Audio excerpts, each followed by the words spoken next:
What is up, everybody? Welcome to Speak Now Pro Wrestling. It's a girl, Denise Salcedo. It is Friday, May 2nd. And of course, I'm joined as always by Robin Lundberg. And Robin, first and foremost, how are you? I'm doing well. I'm a little bit of I gotta there's a long SmackDown tonight. It's gotta smack myself to wake myself up a little bit. But no, I'm doing good, Denise. And I like the ending of SmackDown. I like the interplay between Tiffany Stratton and Jade Cargill with Naomi getting involved there as well. And the tease of Jade going for the big prize, I thought was pretty cool. Yeah, I did like that too. I like the women's segment, just like seeing them interact with each other, seeing specifically Jade and Tiffany interact with each other. I do enjoy that. Like, I know right now it's Tiffany Stratton's time, and I don't really feel like, her championship is going to be taken away from her. But the idea of Jade and Nia Jax, they're going to have a match next week to determine the new number one contender for Tiffany, I think is huge. But I think they're pretty much going to go the direction, I assume, of Nia Jax versus Tiffany Stratton. So I'm not necessarily expecting Jade right now to get this, big opportunity, but we'll get to SmackDown in a second, guys. Unfortunately, SmackDown wasn't too newsworthy here today. Like, if this was the only thing we were talking about, we'd kind of be a little bit screwed, Robin. But actually, in an unfortunate stuff, this has been the topic that we've been sort of discussing throughout the watch along, and we're going to get into it here as well as get Robin's thoughts. And that is another round of unfortunate WWE releases with some pretty surprising ones. Robin, I feel like a lot of the times, especially the last few releases, we're kind of like, oh, we kind of expected it for this person. We kind of saw it for this person. I thought that this mix of releases today, there were a couple of names in there that I felt like I was kind of surprised by. Like, I wasn't expecting them. So let's get into it. So who was released, who wasn't released? Let's break it all down here, guys. There's just a lot. So it basically started off, and I don't even have the hold on one second. Let me pull up the whole entire list here. I just realized I don't have the whole list. All right, here we go. So Dakota Kai, Shayna Baszler, Braun Strowman, Katana Chance, Kayden Carter, and then Cora Jade, Jakara Jackson, Eddie Thorpe, Gigi Dolin, Riley Osborne. We also had Gallus is also been released. And then as of like a few minutes ago, also Ora Menza. So that's where we're at on the names of people that have been released. And it was one of those things where the news broke early in the day, Robin, and it just kept coming. Like, they were going faster than I could even honestly react to. So with that being said, just kind of like an overview, how'd you feel seeing these releases, and was there any of these that like really took you by surprise? Yeah, I would say Braun Strowman. I mean, that one is the one that took me by surprise. There are a few names on there that it was like, oh, and it's really three: Braun Strowman, Dakota Kai, and Shayna Baszler. Given the history that Baszler had in the company, the impact that she had at one time. Dakota Kai has had some rough injury luck, but it was a name that I think caught some people by surprise. But to me, it was Braun Strowman more than anyone else, considering where he's been at the top of his career. The fact that he still draws curiosity and eyeballs because of his size and the spectacle that comes along with him, and how involved he was in some recent feuds. I mean, Jacob Fatu, he is part of what has gotten Jacob Fatu over to the level that Jacob Fatu is at now. Braun Strowman deserves some credit for that. Now, I know he dealt with some injuries as well, so I don't know how that factored in also, but I thought his most recent run was pretty successful. So that was the one that caught me the most off guard because of all, Shayna Baszler hadn't really been relevant in recent times. Dakota Kai wasn't really actively involved. Braun Strowman was both a star in the past and one who was getting screen time of late. Right. I feel like those were definitely some surprising ones. I want to go through each of them because I feel like there's a different to touch on for all of them. Let's kick things off with Dakota Kai. Dakota Kai, she's one that I actually like really felt bad about because Dakota is, dude, I just interviewed her at the Hall of Fame and she's such a sweetheart. I've interviewed her a couple of times now, and every single time she's so sweet and she's so passionate. And I remember when she came back to the company when she was re-signed and she came back for SummerSlam. And it was such a cool moment. And I remember all the fans sort of like expecting for Dakota Kai to finally have that run. You know what I'm saying? That run, the one that would mean that she would go on and become champion.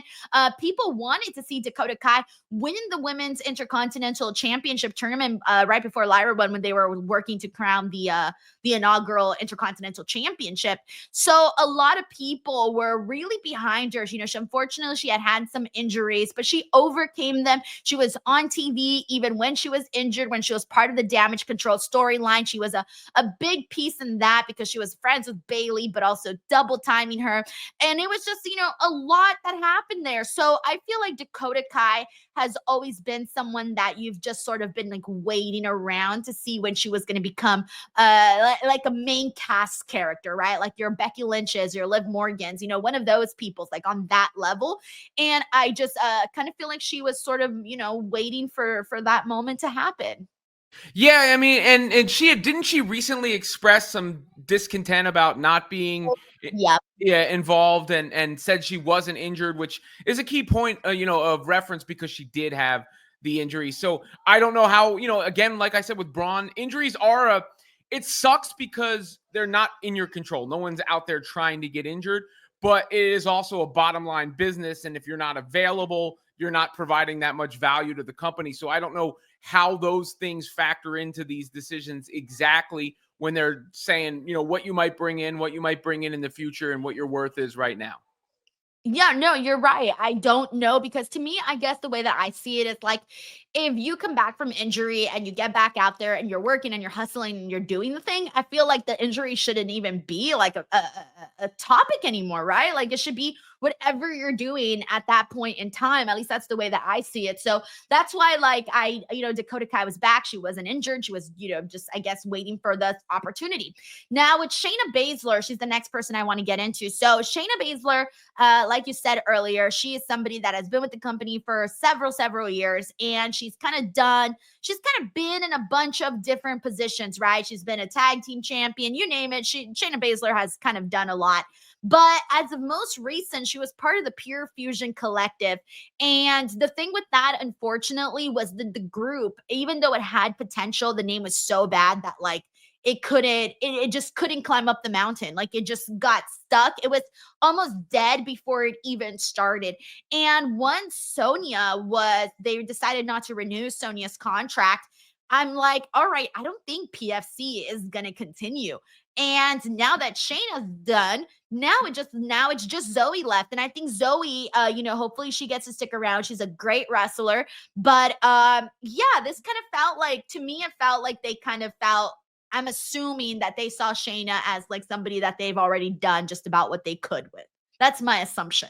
Yeah, and she had like a bit of I don't want to say an attachment, but to me, Ronda Rousey and that sort of element, that sort of lane, you know, the real life badass, MMA, that sort of background. And I guess she just sort of been MIA also, you know, MMA, MIA, not to make light of a situation like this, of course, because it always sucks. But yeah, I guess they felt like they've squeezed everything out of that juice, or what she had gotten to them or brought to the table before.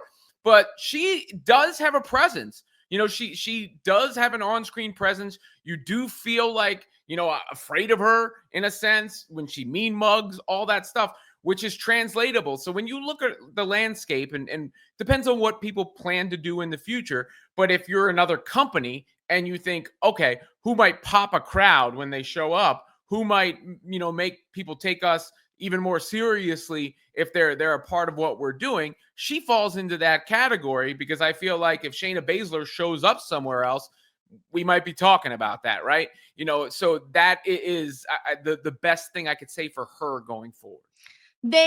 Shayna had something special in that you mentioned kind of being in her own category, where she was just scary. She was scary. She wasn't this like, I'm just gonna come out and be like picture perfect, exactly what you need me to be kind of. She couldn't be more opposite of a lot of the other women that they have there on the show. So I feel like you need women like that on the roster, and that's what I always thought Shayna was the best at, was that she had that badass aura to her always. And it was not something that you had to like pretend at or work at. She just had it. So I feel bad for Shayna, but I also someone in my chat brought up how like they kind of see her doing more stuff with like Josh Barnett and Bloodsport and all of that. And I'm like, yo, go for it. Like, I would love to see what outside projects Shayna Baszler has to do, because she's got connections, she knows people, and I think she's savvy enough to do some cool stuff outside of WWE. Braun Strowman, we kind of covered him a little bit right now, but you're right. Braun Strowman was a surprising one. This is his second time now being released too. And it always sucks like that, right? Like, it always sucks when it's not like your first time, it's the second time, because it's like, damn, man, like I thought this was gonna be it. Like, I thought things were gonna get right here. And Braun, I was actually into Braun. I agree with you when you said that his second run back, I was loving what he did with Fatu, with Bronson Reed, all of that. I thought he was doing a good job. I thought he did well working with the meaty wrestlers, and I was not like at any point right now recently, like I wasn't over Braun Strowman. Like, I was entertained by Braun Strowman. So I was surprised by this one too. Yeah, I mean, look, he did work to elevate those guys. Yeah, that was selfless in a sense, especially, knowing this news that we know now, because part of the elevation of Bronson Reed and a huge part of the elevation of Jacob Fatu came at the expense of Braun Strowman, because it feels like a big deal to do any damage to Braun Strowman because of how big he is. And in this business, that there's always an element to that. There's always a selling point to somebody like Braun Strowman, because they show up and you go, holy shit, look at that guy, right? And kids have that kind of reaction, like, oh, look at that guy. And Braun Strowman, I think he did his job in this most recent run. The thing that bums me out the most about it, to be honest, is I don't know if you saw that clip, but Paul Heyman, it was when he was on with McAfee, right around WrestleMania time, right after WrestleMania. And he said that Braun Strowman was complaining about, or not complaining, but lamenting the fact that he wasn't on WrestleMania. And Heyman was like, that's because you suck. And for that to be, and he said it like, not like in a joking manner. No, yeah, because I had seen, because Paul Heyman had a lot of headlines in that one episode. Yeah. That's the one that I didn't see, the Braun Strowman one. Yeah, it was a deep cut from because some of his other ones were more widespread headlines rather than like wrestling specific headlines. But he said it. Yeah, he said he told Braun Strowman he wasn't on WrestleMania because he sucks. And for that to be sort of this lasting impression, both in Braun Strowman's head from somebody like Paul Heyman, and in fans' heads who saw it, and my apologies if you didn't see it and you're finding out now, but it stuck out to me. Yeah, that was what hit me the hardest, to be honest, because I don't think he sucked in this most recent run. I thought he did a good job, and I thought he still served a purpose. Again, he was injured too, so I don't know how that played into it. I don't know what his future endeavors are. I could see him, if he doesn't go on to continue in pro wrestling, getting henchman roles in movies and stuff like that, right? But that was a bummer to me when I heard that news, because I was like, oh, Braun Strowman, and then I went, oh, Paul Heyman just said that. That sucks. Yeah, no, I'm actually really glad that you brought that up, because that does kind of, just, I don't know, it gets you thinking, right? Like, it gets you thinking, and I feel like, here's the thing, like, Braun Strowman isn't the guy that's going to go out there and have these like amazing, like crazy matches, right? But I do feel like you need a guy of his size to have those kind of meaty matches with other guys. And that's what I like. So again, I'm surprised. I remember the first time he was released, I don't know that I was that surprised by it, but this second time, I think I was a little bit more taken aback by it. But oh man. All right. Next up we had Kayden and Katana. I was not surprised by this one, unfortunately. This was actually the first names that I had seen in regards to the releases. And I was not surprised by this one. I have noticed since the NXT days that they were the girls that would go out there, do the cool moves, but story-wise, nothing ever stuck for them. And I remember I kept saying, like, we need to find their right personality. They haven't connected with the crowd yet. And I feel like the company sensed that too, because they would put them out there, but just to have like filler matches. Like, it was never it never felt like they were the main focus, like they were just there. But I did kind of feel bad too. Well, I feel bad in general, but also the fact that what do you call it? Shit, I forgot what I was gonna say about Kanan and Katana. But they were a cool team. Oh, this is what I was going to say. That I still think that they were needed because we don't have that many women's tag teams. And at the end of the day, they were a freaking tag team. Like they weren't just a thrown together tag team.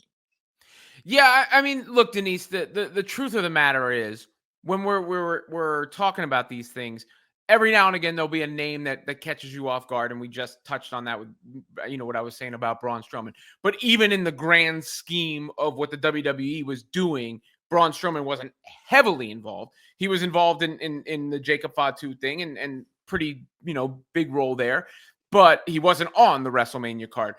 The vast majority of the rest of the participants who are released are those who weren't really involved in major storylines. It didn't feel like they had a purpose, a groove, a fan response, what have you. And that's not to say they can never get it anywhere else. That's not to say they never would have gotten it. But a lot of those names, they don't shock me because we weren't sitting here talking about them on a Friday night. Right? Like we weren't sitting here recapping SmackDown going, oh, can you believe, that segment with them? And I don't want to single out anybody specifically by name almost in making that point because that's not fair to, I don't want to shit on somebody when they're down. But it's not surprising to me from like the big picture standpoint where some of these names and some of what we're talking about because they weren't who we were talking about. Right. I feel you. Okay, so some other names that we have out here. I actually thought this one was very surprising, and this was Cora Jade. Cora Jade, I thought was very surprising because she's somebody that, like, you think Roxanne Perez, you think Cora Jade, you think NXT girls, you think Cora Jade. And Cora Jade, though, she did spend quite a bit of time away from NXT. There was a bit where she was gone. She came back. She's unfortunately got injured. She was gone again. She came back, and we're like, all right, this is it. This is finally Cora Jade's time. And her fans were really, really behind her. Like people were really wanting to see Cora Jade become NXT Women's Champion. Like she's somebody that you were expecting to become NXT Women's Champion. So I did think this one was surprising, but at the same time, this is the biggest takeaway that I've got to say about the NXT women is that, and I say this every week on the Tuesday night show, I say right now it is harder than ever to like hold on to your spot. There are so many women on that roster and so many talented women in there that are like fighting, trying to get their moments, trying to get over. Some people are more over than others. And you got to really hold on to your spot. And more than ever, you gotta hang on. You really gotta hang on. And there's just a lot of women on the show. And I don't know. That's just my assumption that it's just they probably felt like, okay, we don't, I'm assuming that's how they felt like, oh, we don't really need you. Because the other NXT girls that were also released were Jakara Jackson and Gigi Dolin. And mind you, Gigi Dolin was in a tag team with Tatum Paxley, been doing TNA stuff. Jakara Jackson had made those SmackDown appearances alongside Lash Legend. Even though we knew Lash Legend was the bigger star, Jakara was still pulling her own weight. And so, yeah, those were the NXT women. Any thoughts?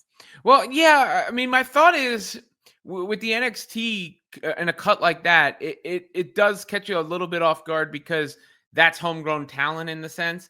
And it's a little different when somebody's been up on the main roster and you've seen it just hasn't worked out or, it hasn't stuck versus somebody who hasn't really had that opportunity, that chance and that role. So that's when you do go, okay, what goes behind it. And that's also what somebody in that position thinks too. I mean, look, Denise, I've been there, right? Like I've been there a couple times, actually. And it's the hardest thing is like, not internalizing it and bringing yourself down but you spin your wheels like, why did this happen? Why did that happen? Why did this happen? Why did that happen?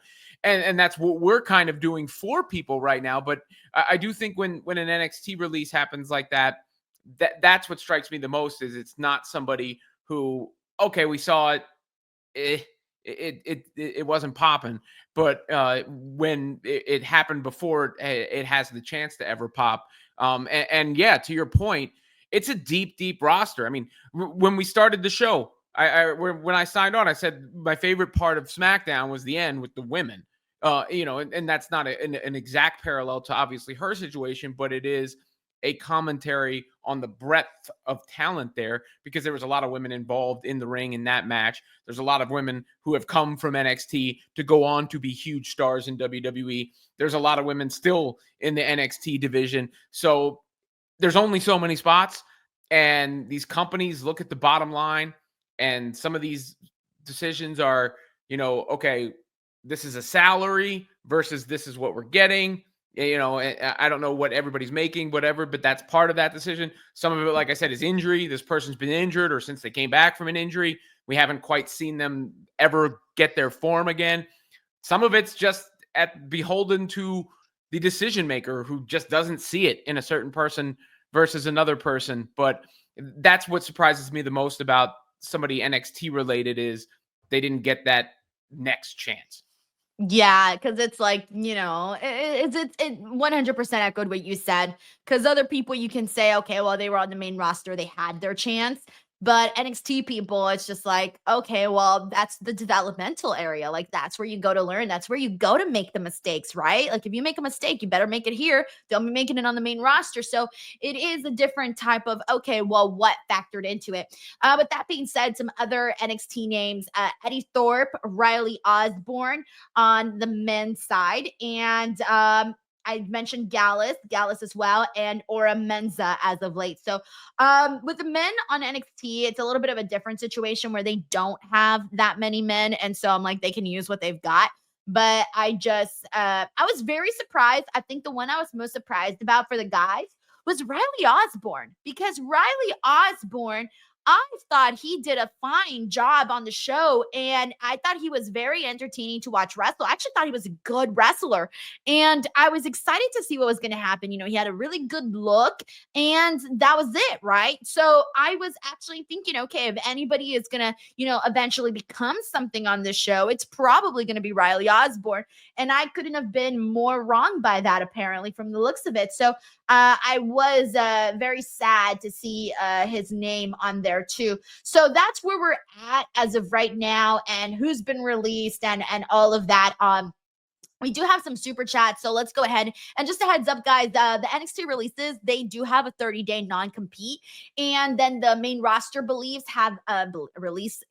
main roster releases have a 90-day no compete. So a little bit of a different in the dates there. But let's go ahead and see what everyone is saying. I kind of know it's a little bit all over the place, but let's see. We got Anthony Giuliano here who says, what is your opinions on the releases, and which releases what you were surprised by? So always unfortunate to see anybody lose their job regardless. Robin just spoke about having been in situations like that. I've been in situations like that. I remember when I got hired for a really cool job, Robin, and I was so freaking broke at that time. This job was a heaven sent for me. I was going to be making the most money I ever made in my life during that time. And they pulled the plug about a month in. They decided to go a different corporate, decided to go and cancel the channel. And I was just like, dude, I was already like spending the money in my head. So no, it always sucks whenever anyone loses a job. It doesn't matter if it's like in whatever field it is. Of course, it's worse when it's like your dream job and you're in WWE. That's obviously the worst, but still. And then the one I know you had mentioned you were most surprised by Braun Strowman. I think I was most surprised, honestly, by Dakota Kai and Cora Jade. I think those ones were the ones that surprised me the most. Well, it's also the public aspect of it, Denise, where people are dissecting it and talking about it, because some things happen behind the scenes. And I've had it happen where, I decided to share it. But I was in 2017. Now, it actually worked out for the best for me at that time because it was so high profile, which allowed people to, who were fans of mine to reach out, and it led to my subsequent job at that time. But I was part of the ESPN layoffs in 2017 that were very similar to this, where it's like reporters are saying, here's the next name, here's the next name, and then all of a sudden your name's out there, or you share your post and they go, oh, this person's part of that cuts as well, which is a different sort of dynamic than most people. It sucks for anybody when they lose their job, they get laid off. whatever. But it's a different sort of dynamic that you get in a business like what you and I are in, and like what happened to these superstars here. And that's why it's on a Friday. I think it feels like you and I have done this a few times now. Yeah, I think this is like, you and I haven't been hosting the show that long together, and I'm pretty sure this is our third or second releases episode. Yeah, because, well, they do rolling layoffs, right? Companies do rolling layoffs on some sort of target date so that they can present it to shareholders and do this whole corporate sacrificial thing about the bottom line budget, whatever. But it's also the good old fashioned Friday news dump, because for the most part, if you're trying to put bad news out into the universe, you do it on a Friday because it gets the least amount of coverage. So I think that probably plays in as well. And then right before SmackDown, so maybe they're hoping that they talk about SmackDown, but like ain't nothing be happening on SmackDown tonight. All right, we got Sleaze Boy here who says, will not forgive WWE for having Dakota, Kayden, and Kacy lose to Lyra and having Shayna lose to a stupid doll. At the end of the day, it's all about profit. Yep, because that's how it is, guys. Rafael, thank you, Sleaze Boy. We got Rafael Garcia who says, so let me see if I got this. You got rid of 5 women's tag teams when you need women's tag teams, a stable who got Rock and Ring in shape and half of Metaphor. Yeah, so the only people left of Metaphor is the Lash Legend and Noam Dar. Noam Dar was also gone for injury for a very long time, and he just came back. So I mean, I would be nervous as all hell. And then on top of that, Gallus was the ones that had helped out The Rock to get back into ring shape. Thank you so much for reminding me that, because I had forgotten that. And then yes, we do need women's tag teams. So thank you for reiterating that. We got Anthony Giuliano here who says, I feel like Cora Jade got released from her 2 surgeries and wasn't drawing and got stuck on NXT and never got called up to the main roster with wish luck for her. So like she was Cora. Yeah, Cora, I think Cora did get some good buzz when she came back and people were excited, but I think her buzz was quickly, her thunder was quickly stolen, I think, by some other new additions on NXT. Yeah, and there is a common theme here with injury. I think with a lot of these names have dealt with injury, which is just a cruel part of the business, right? Because it's you don't want to be injured because you can't perform. You don't want to be injured because your body is hurt and failing you, and it's not your fault that you're being injured unless you did something reckless or stupid. But that just comes with the bumps and bruises of the business. And then on the other side, the very cold business standpoint is, if you're injured, you're not producing for us. You're not on television. You're not drawing. You're not doing all that. Maybe it limits your future abilities because of the nature of the injury. I don't know, but it does seem like a common thread through many of these releases are performers who either were recently injured or have had a noteworthy injury history in recent times. Oh man, I'm just thinking of all the people that are injured right now, and I'm like, you better not. I'm not even gonna say it. They better not. That's all I gotta say. Well, I think to be honest, I think this is how it works, right? Like we've seen it. So the names that come, maybe 1 or 2 more will trickle out, but the names that were out there today are going to be the names. I don't think it's, there might be an isolated thing here and there, but it's not going to be another wave until the next round of this is a round of layoffs. In a typical corporate job, it would be that. It's the day that that I've been through them where I've been a part of them. I've been through way more where I wasn't a part of them. And I know that feeling of coming into work that day and it's like, oh, it's that day. Who's getting that call? Who's telling you goodbye? Who's doing all, but that's the way that those, these businesses work. And WWE, especially now under the TKO umbrella, is that, right? Like it's, in a different day, it was up to the whims of a certain madman, but now it's up to the whims of the corporate final bosses, if you will.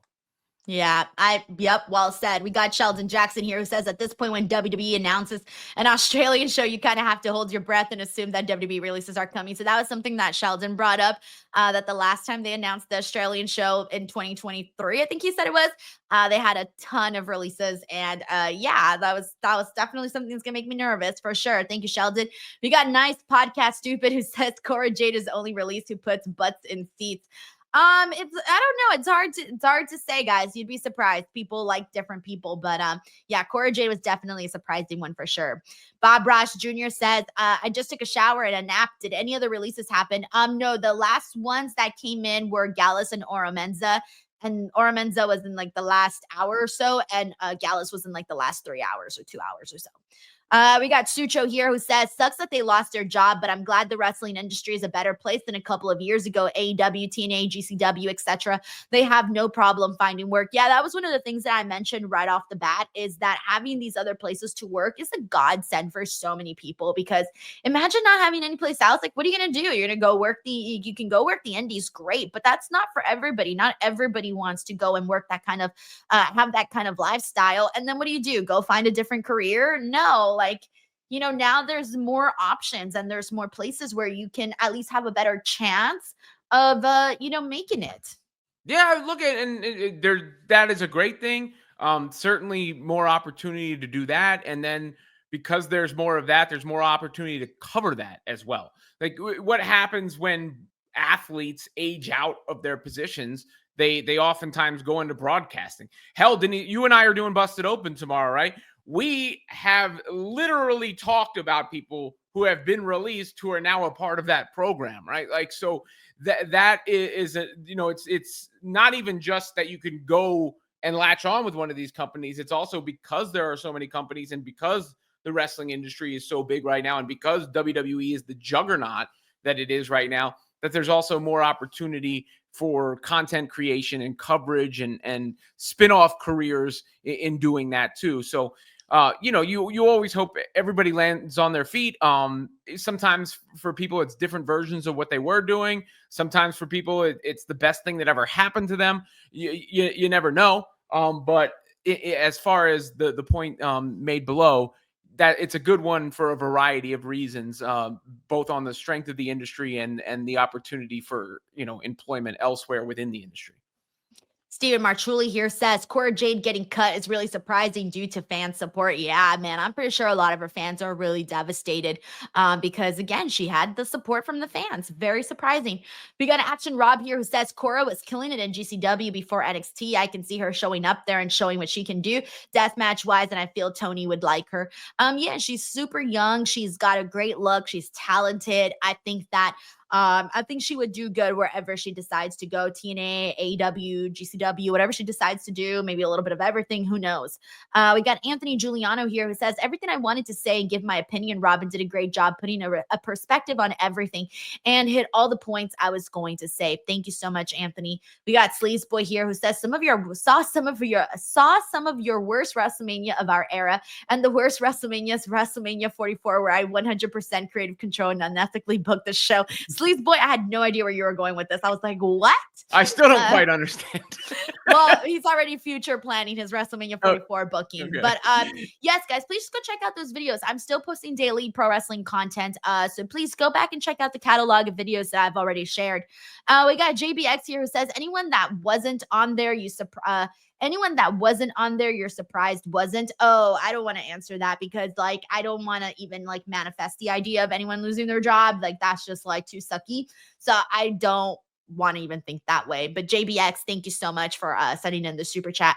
We got Patrick Moore here who says, Team Denise, yes, I'm Buckwell talent and Bangs bringing joy on a sad day of releases. Hope Shayna gets a proper final chapter somewhere.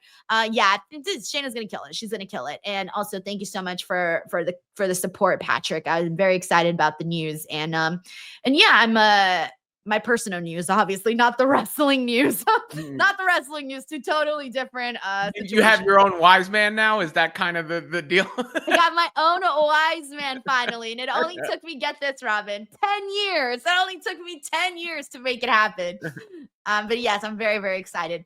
Thank you so much, Patrick Moore, for the generous super chat. Seriously. And yeah, I'm rooting for Shayna, man. I am rooting for Shayna. She's a cool person. All right. I do want to mention some things from SmackDown. Really, the biggest thing that really came out of the show is that a U.S. title four-way match has been set for Backlash. We're going to be seeing Drew McIntyre versus Damian Priest versus LA Knight versus Jacob Fatu for the U.S. title. And I like this because I think the action will be good. It gives all these guys a matchup. And Jacob Fatu, I'm wondering who's there to take the pin. That's the real question. I'm thinking it's either Priest or LA Knight. I don't think it should be Drew. Yeah, I don't think it will be Drew unless there's some real shenanigans at play. I mean, Drew just beat Damian Priest at WrestleMania, so it doesn't make sense for him to just eat a pin. Now, again, in a chaos match like that, I could see other things that make it so it's not this is a hit on Drew McIntyre. It was just so crazy or something happened. So I reserve that right. But yeah, the guys who, I mean, Damian Priest just took one. LA Knight just lost the title as well. They feel like they're in the weakest position relative to the other two. So, if I'm betting on not even necessarily just the outcome of the match that with that specificity, but the stocks, it's Fatu and McIntyre. Yes, exactly that. But yeah, I felt the same way. Like even watching LA9 and Damian Priest today, I was worried because I'm like, yo, both of these guys kind of need the win. Ended up being no contest, but damn, I think like both of them were just in no position to lose. My favorite match of the night was actually pretty deadly in Fractum, with Fractum getting the win. I thought this was the best match of the night. It was it was fast paced, it was entertaining. Both teams looked incredible. Yeah, Fraction moves with a really, really good pace. The finishing bit that they did there was great too. Tag team division on SmackDown seems to be thriving off of the big match last week as well, and they look like they're worthy entries into it. So when they get in there with the Street Profits, that'll probably cook. Yes, yes. All right, we got Aleister Black versus The Miz. Aleister Black obviously wins with his black mask. This went on a lot longer than I thought it would. I thought this was going to be a quicker match for sure. Yeah, I mean, it was really all about Miz getting kicked in the face. That was kind of, which we saw kind of in a different format last week.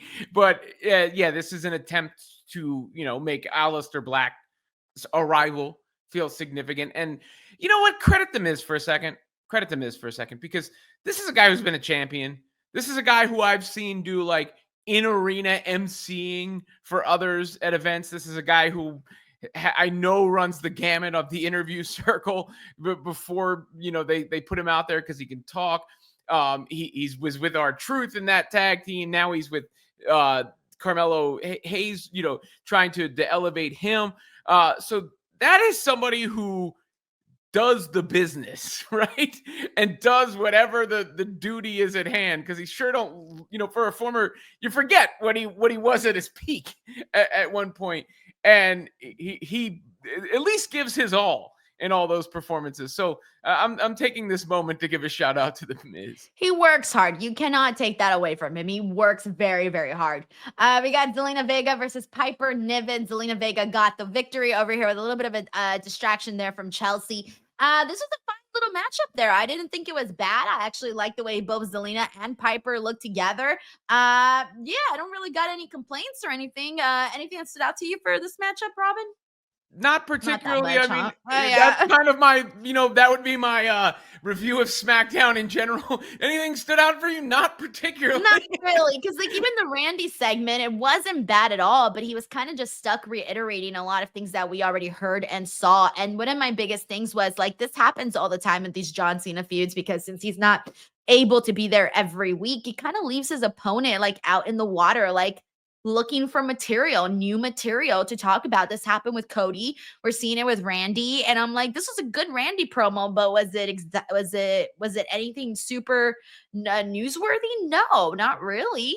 Well, he mentioned the one bit that I saw people run with a little bit is that John Cena is the PG? ultimate puppet for the ultimate puppet master. Now, Vince line. Yeah. So I don't know, that's a callback to just, Vince, or he's implying something else. Everybody always wants to speculate with the Rock because of the controversy there. But no, I'm with you. And really what it is a glaring lack of star power in a sense, because you take John Cena off the table, who's the champion and already wasn't always there. Seth Rollins and Braun Breaker and what they got going on over on Raw is a big deal, but they're not a part of SmackDown. Roman Reigns hasn't been a consistent part of the show in a while. I feel like the biggest ones that we come here afterwards are the ones that he's involved with, or when he and CM Punk were involved leading up to WrestleMania.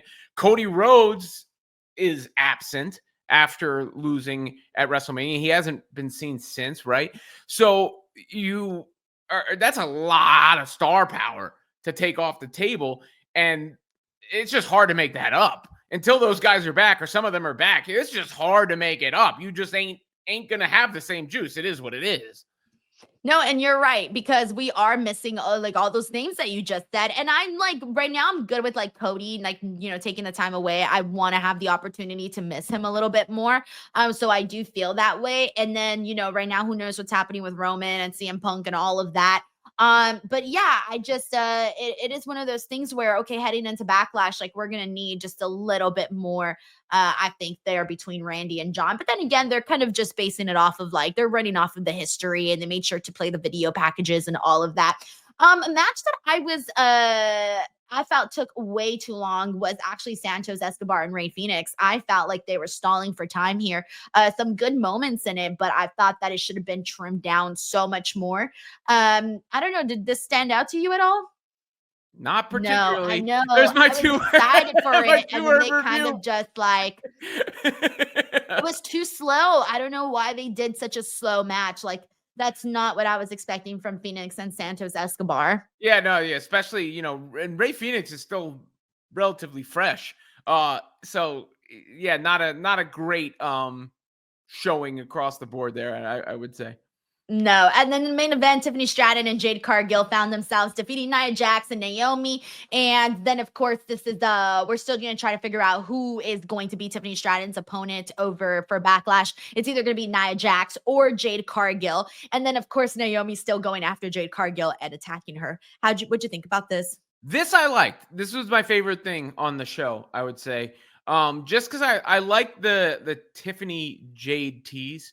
And I'm like, oh, that's interesting. When I see them, like Jade has the title, and also seeing Jade with it, like, because she's always had the look, and we're seeing her put more and more of the package together, and then you wonder, like, what do they see her future and her ceiling as? And you see her hold the title.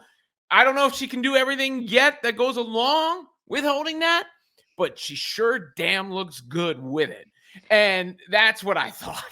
She's improved. That's the thing that I was noticing during this match, Robin. I feel like before she when she first came into WWE, it was a little bit rough, right? Like you saw Bianca really kind of like fill those gaps for her.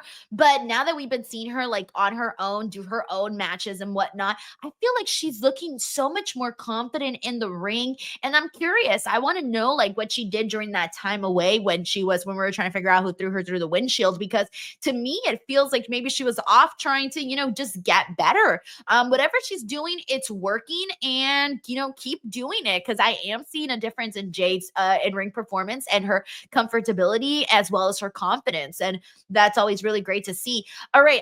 So that's pretty much SmackDown, guys. Like there wasn't that much on today's show. We do got a couple of super chats. This is from Anthony Giuliano, who says the problem with WWE has a company certain names will always be a mid-card or stuck in one spot and not moving into the main event scene, which sucks. Yeah. And you can quickly fall into that too. Like 1 second you're hot and the next they're like, oh, you're not that hot no more, which is unfortunate. But it does happen. Anthony also says, we always see the same trend before releases, but I do hope everyone has successful careers in other companies.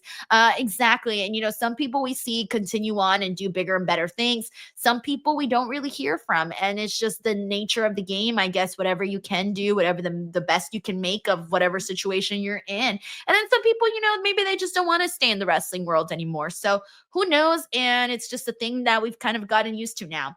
Professor Elm 13 says, no way out to 1,000. Orton slapped the referee to get DQ'd. Any chance Cena does the same at Backlash? He wants to ruin wrestling. # remember the plot. I don't know what they're going to do. I would hope that there would be some callbacks to like their history since they have such a vast one. But I don't know exactly what those callbacks would be. But I'm interested in how that match concludes, because I can't imagine John Cena is relinquishing the title, having won it in the way he won it and with the heel turn. But at the same time, this is the first time Randy has kind of had that taste of this scene since he returned from injury, and you don't want to just throw that to the side either. So how they navigate the storylines between the history and between what might be next for John Cena and Randy Orton, it is intriguing. I mean, that I'm genuinely curious about when it comes to Backlash.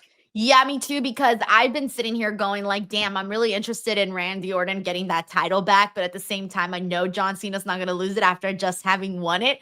But yeah, I don't know what they're going to do. But if this is the last match between Randy and John, like if this is really it between them, I do want to enjoy it. And I hope that it's better than what he did with Cody. So let's hope for the best.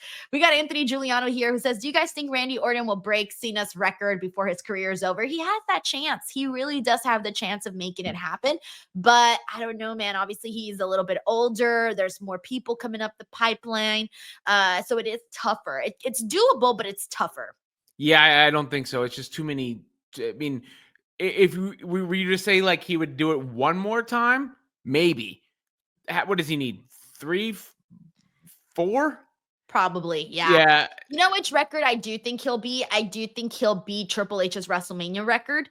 Because I think he only needs like 3 or 4 more WrestleMania matches to beat Triple H's record. And then it would be literally The Undertaker 1 with the most appearances, and then Randy Orton 2 if he beats Triple H. Well, look, I mean, to be second all-time in WrestleMania appearances and second all-time, it is not a bad testimony to your career or thing to put at the top of your Wikipedia page. Exactly. Put it in the bio. Yeah. Put it in the bio. Second most WrestleMania matches behind The Undertaker. He could get there. Right now he's third, so we'll see. Thank you so much, Anthony Giuliano.